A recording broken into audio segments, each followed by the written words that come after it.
আশীর্বাদ প্রতিফলিত হয়েছে।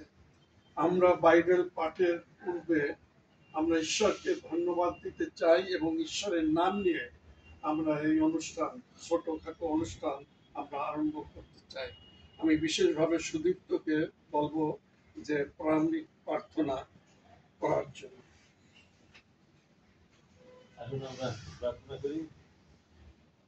আমাদের সর্বশক্তিমান পরম করুণাময় ঈশ্বর, আমরা কৃতজ্ঞ যে তুমি দয়া করে আমাদেরকে সকলকে এখানে নিয়ে এসছো, এবং আমরা ধন্যবাদ দিতে চাই বিশেষ করে আজকে যে বেনেডিক্টা এবং দিদি তাদের জীবনে যে 50টি বৎসর তারা অতিক্রম করেছে।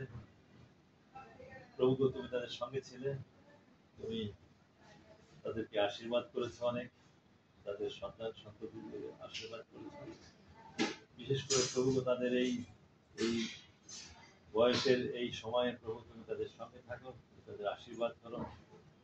প্রভু তাদের সন্তান সন্ততি যারা আছে এবং আমরা যারা আত্মীয় স্বজন আছি এখানে, যারা এখানে এসছি এবং যারা এখনো রাস্তায় আছে, প্রভু তারা যেন সুস্থ স্বাস্থ্য আসতে পারে, যেন আমরা সুন্দরভাবে এখানে প্রোগ্রাম করে যেন বাসায় ফিরে যেতে পারি। সেই মতো আশীর্বাদ করো, তুমি আমাদের সঙ্গে থাকো, আমাদেরকে সর্বদা তোমার পবিত্র আত্মা দ্বারা পরিচালনা করো, আমাদের সহায় হও। এই প্রার্থনা চাই আমেন। ঈশ্বর এই পরিবারকে যথেষ্ট পরিমাণ আশীর্বাদ করেছেন এবং তার আশীর্বাদের হস্তের নিচে রেখে এই পরিবারকে পরিচালনা করছেন। এবং তাদের যে 3টি সন্তান আছে এবং জামাই, পুত্রবধূ এবং নাতি নাতনি যারা রয়েছে, প্রত্যেককে ঈশ্বর আশীর্বাদ করেছে। আর এই জন্যই পবিত্র বাইবেল থেকে তারা একটি পাঠ নির্বাচন করেছে। সেই পাঠটি আমি পাঠ করি, তারপরে 2-4টি কথা আমি পাঠের উপরে বলব। কোন যে অধ্যায়টি আমি পাঠ করব এই পাঠের উপরে ব্যাখ্যা দেওয়ার কোনো প্রয়োজন নাই, কিন্তু পাঠ করলেই আপনারা বুঝবেন যে এই পরিবারের যে মনের ইচ্ছা এবং ঈশ্বরের আশীর্বাদ এর মধ্যে একটা সম্পর্ক নিহিত আছে। কারণ এই অধ্যায়টি আমি পাঠ করি, এটি তাদের এই নির্বাচিত অধ্যায়। আমি সেই পাঠের উপরে 2-4টি কথা বলবো পরে। গীত সঙ্গীতের 103 অধ্যায় আমি পড়ি। হে আমার প্রাণ, সদাপ্রভুর ধন্যবাদ করো। হে আমার অন্তরস্থ সকল তাহার পবিত্র নামে ধন্যবাদ করো। হে আমার প্রাণ, সদাপ্রভুর ধন্যবাদ করো, তাহার সকল উপকার ভুলিয়া যাইও না। তিনি তোমার সমস্ত অধর্ম ক্ষমা করেন, তোমার সমস্ত রোগের প্রতিকার করেন। তিনি কূপ হইতে তোমার জীবন মুক্ত করেন, দয়া ও করুণার মুকুট তোমাকে ভূষিত করেন। তিনি উত্তম দ্রব্যে তোমার মুখ তৃপ্ত করেন, ঈগল পথির ন্যায় তোমার নূতন যৌবন হয়। সদাপ্রভু ধর্ম কার্য সাধন করেন, উপদ্রুত লোকদের পক্ষে বিচার নিষ্পত্তি করেন। তিনি জানাইলেন মশিকে আপনার পথ, ইসরায়েলের সন্তানগণকে আপনার কার্য সকল।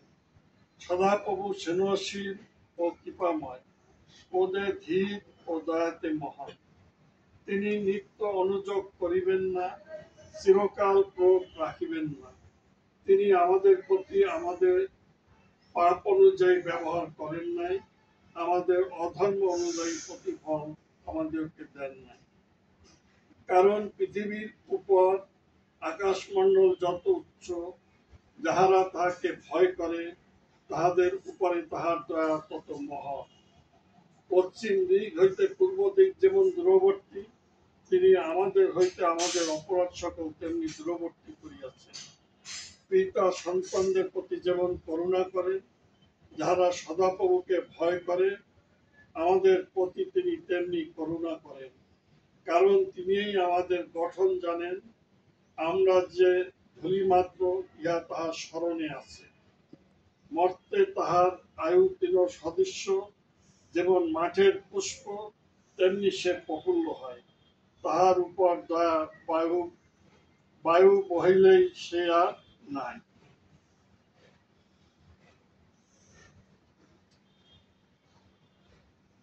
তাহার স্থানও তাহাকে আর চিনিবে না, কিন্তু সদাপ্রভুর দয়া যা তাহাকে ভয় করে, তাহাদের উপরে অনাদিকাল অবধি অনন্তকাল পর্যন্ত থাকে, এবং তাহারা ধর্মশীলতায় পুত্র পুত্রাদি প্রতি বর্তে।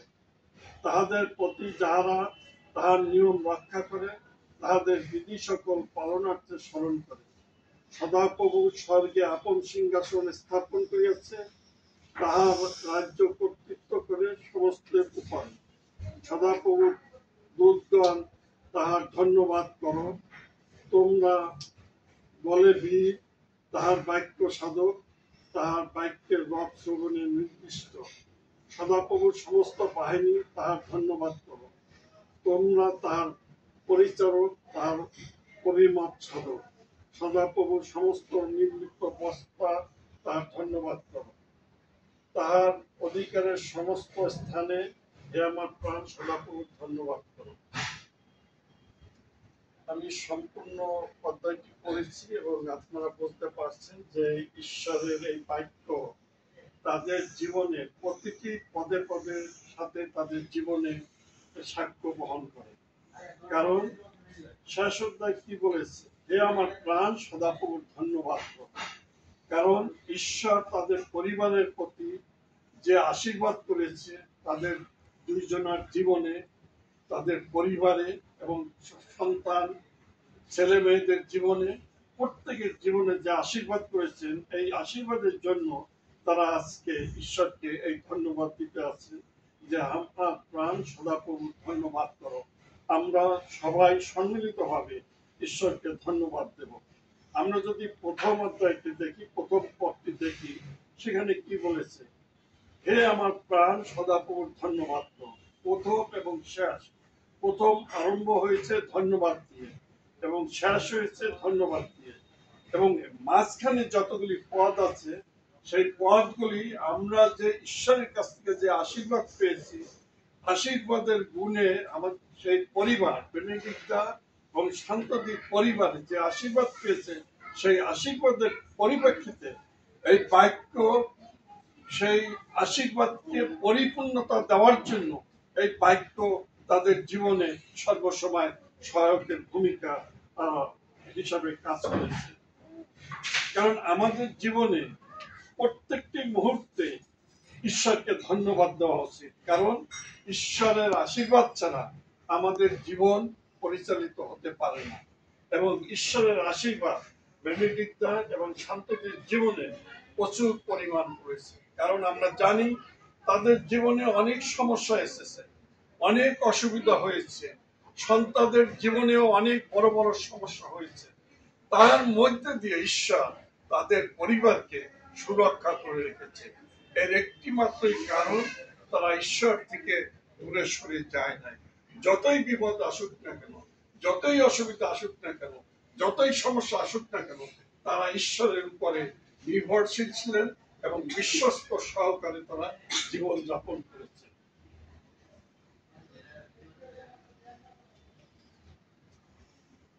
কিছু কিছু পদে আমি একটু কর্ণপাত করতে চাই।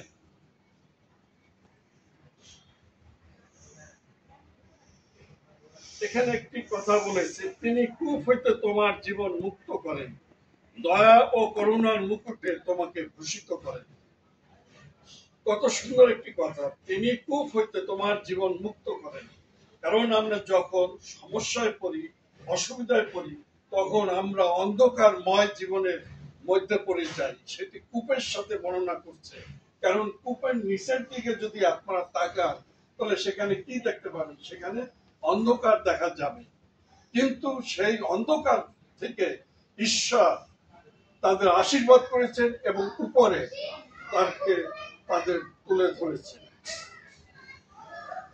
ধরেছেন। দয়া ও করুণার মুকুট তোমাকে ভূষিত করে। কি বলছে? যে তুমি অন্ধকার জীবন থেকে যখন তুমি আলোর পথে আসবে, তখন ঈশ্বর সেই দয়া মুকুট আশীর্বাদের মুকুট তাহাদের মস্তকে পড়ে গিয়েছেন, কারণ তাদের জীবনে অনেক সময় অনেক সেই সমস্যা অসুবিধা এসেছে, কিন্তু তাদের বিশ্বস্ততায় তাদের জীবনকে ঈশ্বরের দয়ার মুকুট তাদের মস্তকের উপরে পড়েছে। আমি শেষের দিকে দুইটি পদের উপরে কথা বলতে চাই। কিন্তু সদাপ্রভুর দয়া যাহারা তাহাকে ভয় করে তাহাদের উপরে অনাদিকাল অবধি অনন্তকাল পর্যন্ত থাকে। দেখেন কত বড়, কত সুন্দর একটি ওয়ার্ড, কত সুন্দর একটি বাক্য। যাদের জীবনে এই সদাপ্রভুকে ভয় থাকে, সদাপ্রভুর উপরে যদি ভয় থাকে, সে কোনোদিন খারাপ কাজ করতে পারে না, খারাপ কথা বলতে পারে না, খারাপ ব্যবহার করতে পারে না, অন্যায় করতে পারে না, বন্ধুতায় চলতে পারে না, কারণ তাদের সদাপ্রভু সবসময় দয়া করে এবং তাদের সেই ঈশ্বরের উপরে সবসময় ভয় ছিল।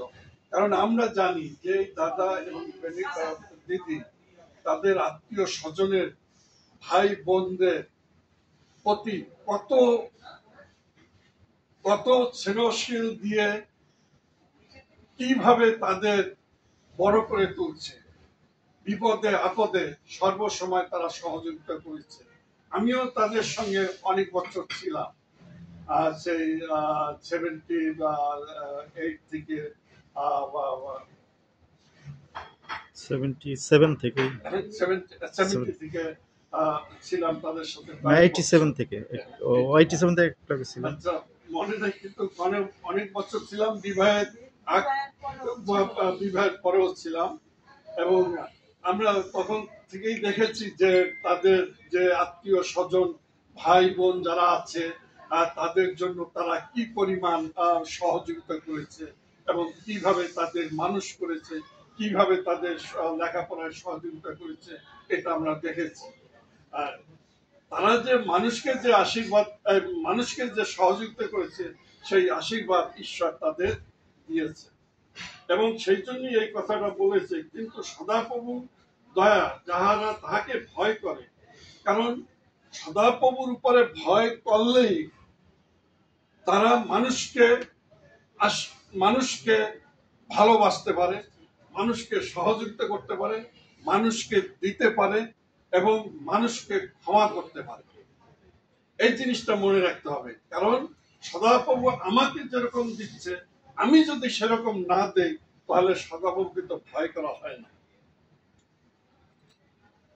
এই মানসিকতা তো সবাইকে দেয় না।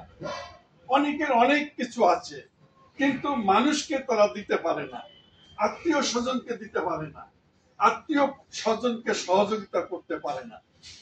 অনেকের অনেক কিছু আছে, কিন্তু আবার অনেক কিছু নাই, তারপরেও তারা কিন্তু আত্মীয় স্বজনের জন্য, ভাই বোনদের জন্য অনেক কিছু করতে পারে। এবং এই পরিবারটি সেরকমই একটি পরিবার যে তারা ভাই বোন আত্মীয় স্বজন যে যেখান থেকে আসুক না কেন, তাদের জন্য তারা অনেক কিছু করেছে, অনেক সহযোগিতা করেছে। আর এই জন্যই কি বলছে, তাহাদের উপরে অনন্তকাল পর্যন্ত ঈশ্বরের আশীর্বাদ থাকবে, বর্ষিত হয়। এবং তাদের ভালো কাজের জন্য, তারা যে ভালো কাজগুলি করেছে, তাদের এই বংশ পরাৎপর নেক্সট 10 বছর 10 যুগ পর্যন্ত, 10 বছর না 10 যুগ পর্যন্ত বাইবেলের কথা অনুসারে তাদের সন্তানদের উপরে এই আশীর্বাদ বর্ষিত হবে। এটা বাইবেলের কথা, এটা আমাদের কথা না। এবং তাহাদের উপরে অনাদিকাল অবধি অনন্তকাল পর্যন্ত থাকে এবং তাহার ধর্মশীলতা পুত্র পুত্রদের প্রতি বর্তায়। পুত্র পুত্রাধিকার, তাদের যে ছেলে মেয়েরা আছে, তাদের ছেলে মেয়েদের মধ্যে থেকে যারা বংশ পরাৎপর আসবে, তাদের উপরে এই তাদের ধর্মশীলতা বর্তাবে এবং তারা সেই আশীর্বাদিত হবে।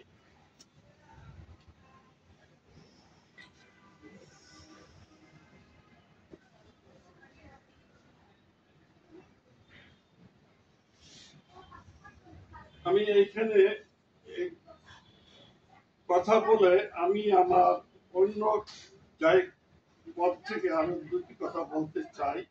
সেটি হলো এখানে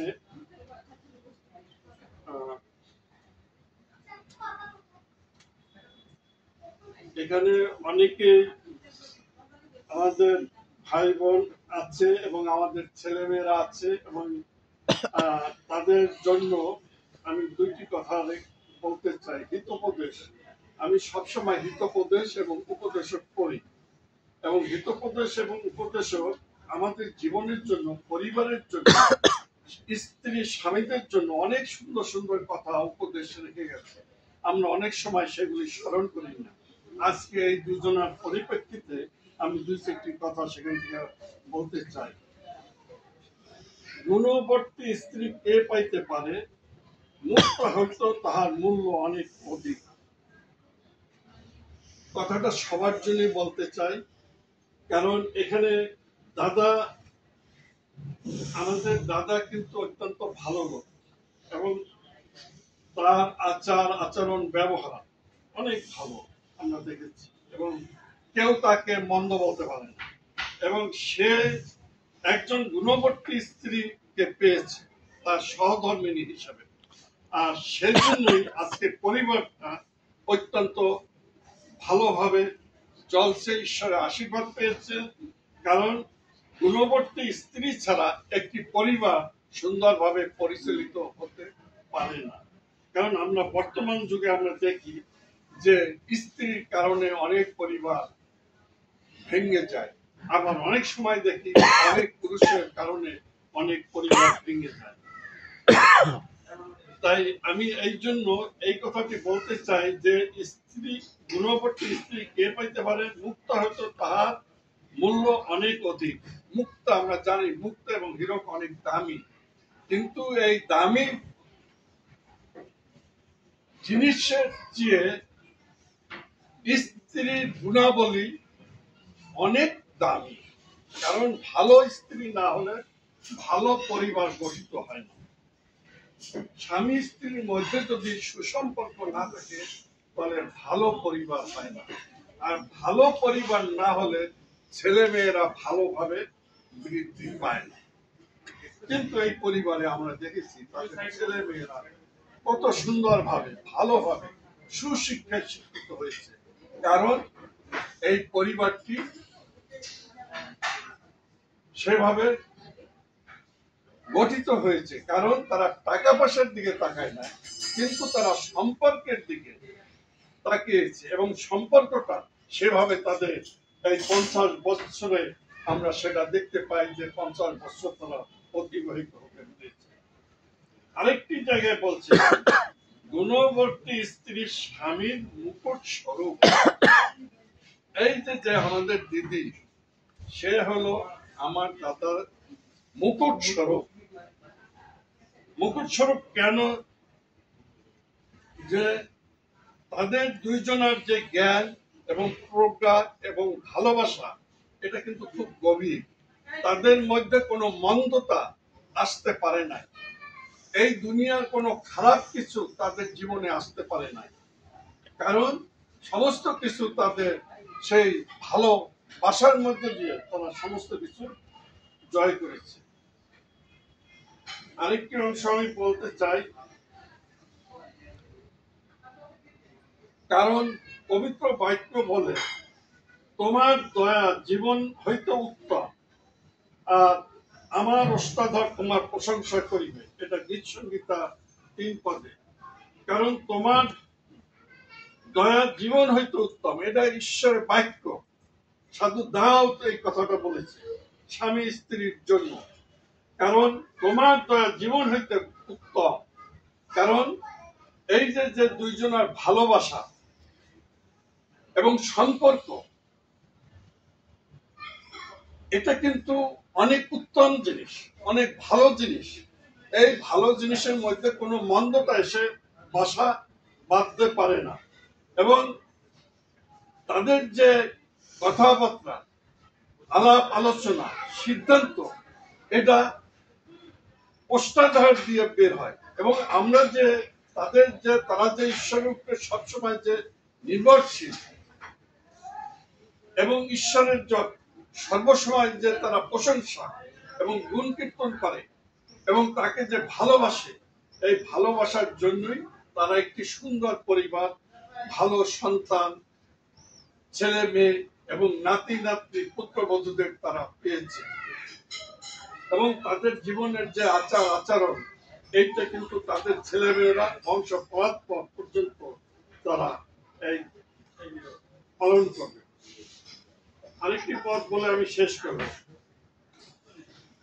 তারা যেন সারা জীবন ঈশ্বরের আশীর্বাদে হস্তের নিচে থেকে চলে এবং ঈশ্বরকে যেন সারা জীবন প্রতিদিন ধন্যবাদ দেয়, কারণ আমরা ঈশ্বরের আশীর্বাদ থেকে যেন এই পরিবারটি কখনো যেন বিচ্ছিন্ন না হয়। এই জন্য আমি এই বাক্যটি বলতে চাই, সেটা হলো গীত সংহিতা 4 এইরূপ আমি যাবজ্জীবন তোমার ধন্যবাদ করিব, আমি তোমার নামের অঞ্জলি উঠাইব। আমি দাদা দিদির প্রতি বলতে চাই যেন তারা যেন ঈশ্বর থেকে বিচ্ছিন্ন না হয়, যতদিন বাঁচবে ততদিন যেন ঈশ্বরের দয়া এবং আশীর্বাদের হস্তের নিচে থেকে যেন তারা জীবনযাপন করে এবং ঈশ্বরকে যেন তারা প্রতিদিন তাদের ঈশ্বরকে ধন্যবাদ দেয়, কারণ ঈশ্বর তাদের জীবনে অনেক দয়া করেছে, অনেক আশীর্বাদ করেছে। কারণ আমরা জানি অনেক অসুস্থতার মধ্যে দিয়েও ঈশ্বর তাদের খুব ভালো রেখেছে, খুব সুস্থ শরীরে রেখেছে, ছেলে মেয়েদের খুব ভালো রেখেছে। এই জন্য ঈশ্বরকে উপরে যেন তারা নির্ভর রেখে চলে বাকি জীবনটাই এবং যেন ঈশ্বরকে প্রতিদিন যেন তারা ধন্যবাদ দেয়, কারণ ঈশ্বর তাদের অনেক আশীর্বাদ করেছে। আমি এই কথা বলে আমি শেষ করতে চাই এবং আমি প্রার্থনা করে আজকের এই অনুষ্ঠান শেষ করব। তারপরে অন্যান্য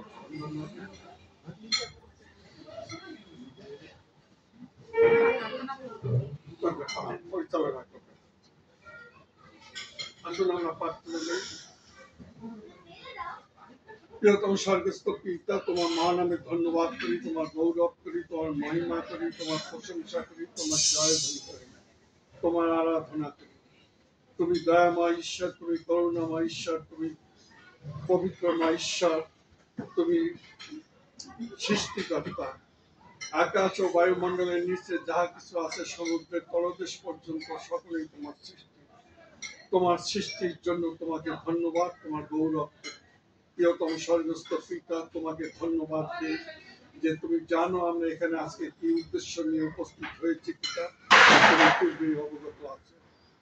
প্রিয়তম স্বর্গস্থ পিতা, বেনেডিক্ট দা এবং শান্তদি এই পরিবারের যে তুমি আশীর্বাদ করেছ, তাই তোমাকে ধন্যবাদ দিই। তাদের এই 50 বছর বিবাহিত জীবনে 50 বছর অতিবাহিত করতে দিয়েছ পিতা, তাই তোমার ধন্যবাদ, তোমার গৌরব। তাদের মধ্যে দিয়ে যারা সন্তানেরা আছে পিতা, তুমি তাদের অনেক ভালো রেখেছো, দয়া করেছো, আশীর্বাদ করেছো, বিভিন্ন জায়গায় তাদের প্রতিষ্ঠিত করেছো। এ তোমার দয়া, এ তোমার করুণা পিতা, তাই তোমাকে ধন্যবাদ। প্রিয়তম পিতা, আজকে আমরা আত্মীয় স্বজন একাত্র হয়েছি তোমার ধন্যবাদ, তোমার গৌরব করার জন্য পিতা, তাই তোমাকে ধন্যবাদ। প্রিয়তম পিতা, বাক্য থেকে যে অংশ পড়েছি পিতা তুমি জানো, সেই বাক্য অনুসারে তুমি প্রত্যেকের আশীর্বাদ করো, কারণ আমরা যেন সর্বসময় তোমার দয়া, তোমার আশীর্বাদের হস্তের নিচে থেকে যেন চলতে পারি। বিশেষভাবে প্রিয়তম পিতা, দাদা এবং দিদিকে এবং তাদের পরিবারকে, যারা ছেলে মেয়েরা, নাতি নাতিরা রয়েছে, পুত্রবধূরা রয়েছে, জামাই রয়েছে, প্রত্যেককে তোমার কাছে গচ্ছিত রাখি। তুমি তাদের প্রত্যেককে দীর্ঘায়ু করো, জ্ঞান ও প্রজ্ঞায় বলবান করো, সুশিক্ষায় শিক্ষিত করো। এই পৃথিবীর আলো বাতাসে তাদের প্রত্যেককে বৃদ্ধি করো। তারা যেন তোমার পথ থেকে দূরে সরে না যায়, তারা যেন তোমার দয়া, তোমার আশীর্বাদের হস্তে নিচে থেকে পরিচালিত হতে পারে। তুমি তাদের প্রতি আশীর্বাদ করো। এরপরে আর ছোট যে অনুষ্ঠান রয়েছে, সেই অনুষ্ঠানের প্রতি আশীর্বাদ করো। এই অনুষ্ঠানের মধ্যে দিয়ে তুমি প্রত্যেককে তুমি সাহায্য করো, দয়া করো পিতা। তারপরে আমরা আহারে যাব, তুমি সেই আহারের প্রতি তুমি আশীর্বাদ করো পিতা। প্রিয়তম স্বর্গস্থ পিতা, সমস্ত অনুষ্ঠান তোমার কাছে রাখো, তুমি দয়া করে আশীর্বাদ করো এবং এই প্রার্থনা শ্রবণ করো। এই ক্ষুদ্র প্রার্থনা তোমার নামে চাই, দয়া করে শ্রবণ ও গ্রাহ্য করো। আমেন। তুমি নিজে বলো। বুঝলেন না? বুঝলেন?